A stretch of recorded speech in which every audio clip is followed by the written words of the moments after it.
Well, welcome to this lecture. This lecture is on structure or geology. It is a lecture we're going to have on how to understand a mountain range or a mountain. And it's in a general kind of knowledge. It's not a knowledge that's precise. This knowledge is not always true, but it's important to understand these concepts so that you can look at a mountain and make some judgment as to where water might be and whether it might be in the form of a spring or a tinaja. Tinaja is a Spanish word for tub or bowl, which is often used in some parts of the desert to mean this depression that's watertight, and when it rains it fills with water and holds it for a period of time, and basically animals use it.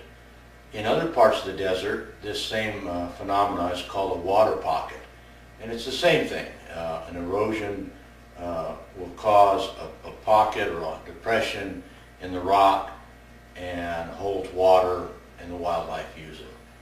So let's get started with our lecture here.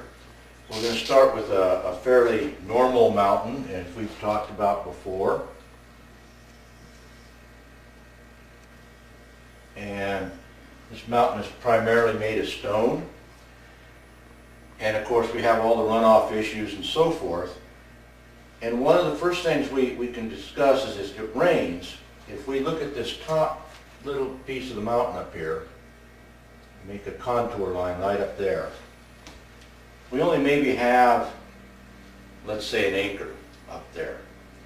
Well, that means we only have an acre of water being collected that's available for runoff. Now, many times this particular part of the mountain is pure stone, and it runs off virtually everything that hits it with rain. And then if we go down to here and we make a contour line at this point, we might have several hundred acres, many times the size as it goes down. And that's a way of collecting water. That surface area is going to collect water, and it's going to start to channel it. And by channeling it, it's focusing the water. And as it focuses that water, the different lines of strata now in the mountain, regardless of how they could be, like a granite is often very erratic. It'll have all kinds of cracks and fissures, and even quartz layers that are layered in odd directions. But as the amount of water increases, these imperfections in the mountain become more and more important, because each imperfection can either stop water or channel it into the interior of the mountain. And if we have, say, a very hard layer up here, it's very resistant to erosion, it might hold the mountain out this way and then starts again at a softer layer of strata that continues. And so we see this bulge on the mountain. Well, that bulge can do any number of things. It might be as the water's coming down, and now it's got a crack and it comes back, the water comes back and down into the internal part of the mountain. Or it might spill over the top and right here dig out an erosion area, and there's our water pocket or tinaja, the bowl that's going to hold water. But this tinaja can't happen way up here because it just doesn't have the velocity, and it hasn't had that step off of that harder material to drop and dig out the tinaja. So as we go further and further down the mountain, more and more this happens, depending on the size of the mountain. Of course, you can have a mountain anywhere from a couple of hundred feet to thousands of feet, tens of thousands, 10,000 foot tall mountain, having all these different things working on it. And as it works on it, and as you go further down, you have this scenario is more likely. And if it happens down here, let's say, it repeats itself.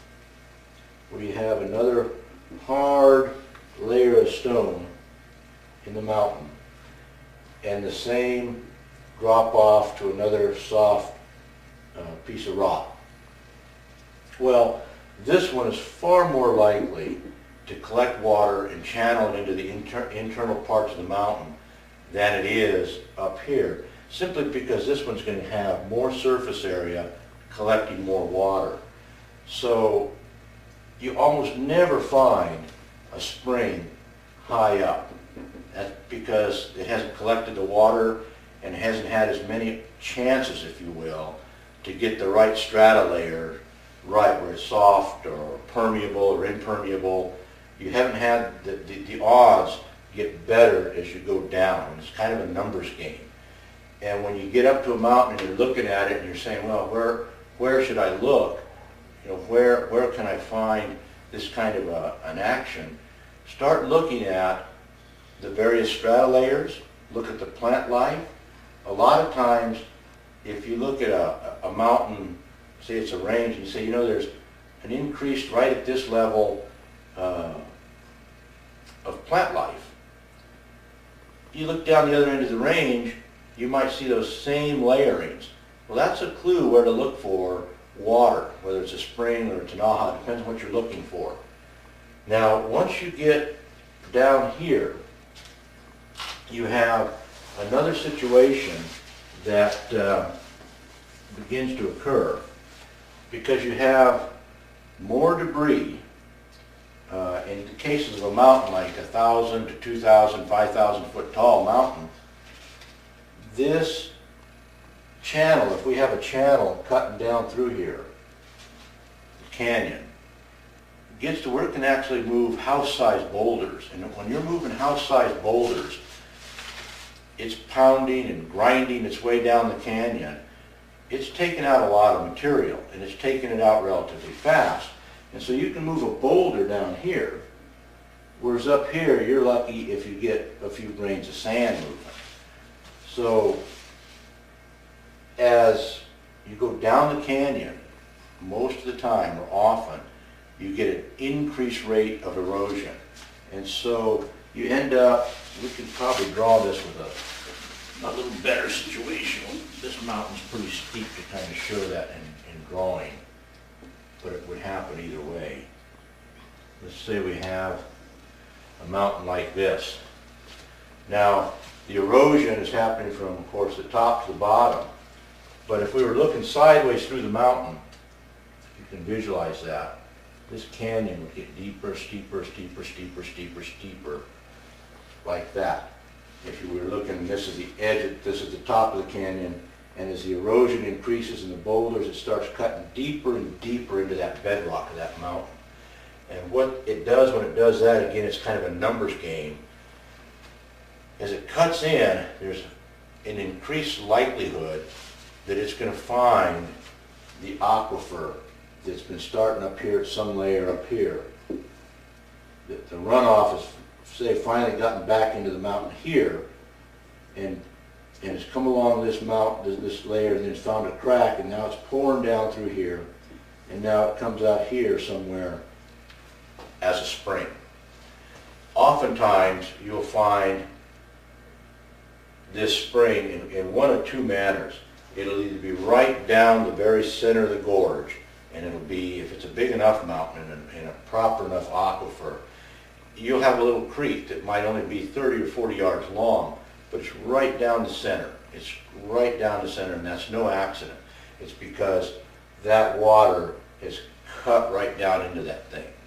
Another thing you'll find that sometimes as you're walking up one of these deep canyons, and as you get close to the point where you're going from the alluvial to the bedrock, look off to the right or left, and a lot of times you'll find a crack or a layer of rock that actually has a spring. And oftentimes these springs are not just a single point spring, but rather might be 10 or 20 yards long and paralleling some of the geology, paralleling whether it's it might be at an angle, oftentimes following a quartz vein, or it might be in a sedimentary rock. It'll be just right in one of the layers of sediment that's the right rock that has the right place, that got cut the right place, and now water's coming right out of that particular layer. And a lot of times you'll find it even, that layer hit and miss all the way around you as springs. But it's because the erosion is cut deep down into that. You don't normally find springs way down on an alluvial, although it can happen. That's where you get into this idea that it's an art and not a science. Working these kind of things, you can kind of play a numbers game, but it's still an art. It's not really a hard science. And the same way with the Tanahas, you're going to find as it drops, as this erosion gets greater and greater, the force of the water is carrying better and better boulders, and even the sand and the grit that's following along with it has more velocity, and it has simply more sand and grit because it's been collected from all these other side canyons coming down. And so there's more force available to dig out a Tanaha on the lower end of the mountain as opposed to the upper end. So with more force available, more grinding material available, and more water available to move that increased grinding material, all you need to have is the right layering, and you will get these bigger, better Tanahas that are full of water and that wildlife will center on.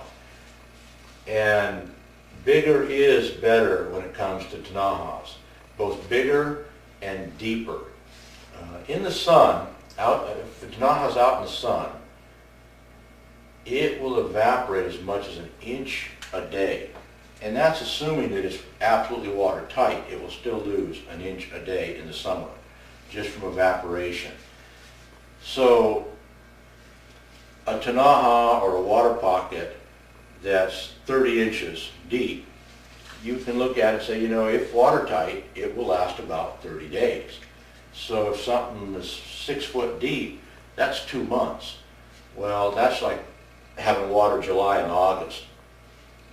And if it's big enough, say 5, 6 foot in diameter, where the first animal drinking out of it isn't going to drink it dry, a 6, 8 foot diameter Tanaha or water pocket that's 3 feet deep is a significant water source in the desert. It's just really a very significant water source, and a lot of animals, your coyotes, bighorn sheep, deer, etc., badger, you name it, is going to know of its presence. They'll know it from a herd memory. Sheep will know it from a herd memory. And other animals, like a coyote or something, will actually smell it oftentimes and can find it that way. So these water pockets and springs do follow a certain pattern, but it's not always there. And that's really the hard part of learning this, is to understand that it's not always there. But when it is there, it oftentimes follows these patterns of existence. And once you start to understand that, you have a better chance of finding water in the desert. And of course, that's a key resource. And with that, I thank you for listening to this lecture, and we'll see you.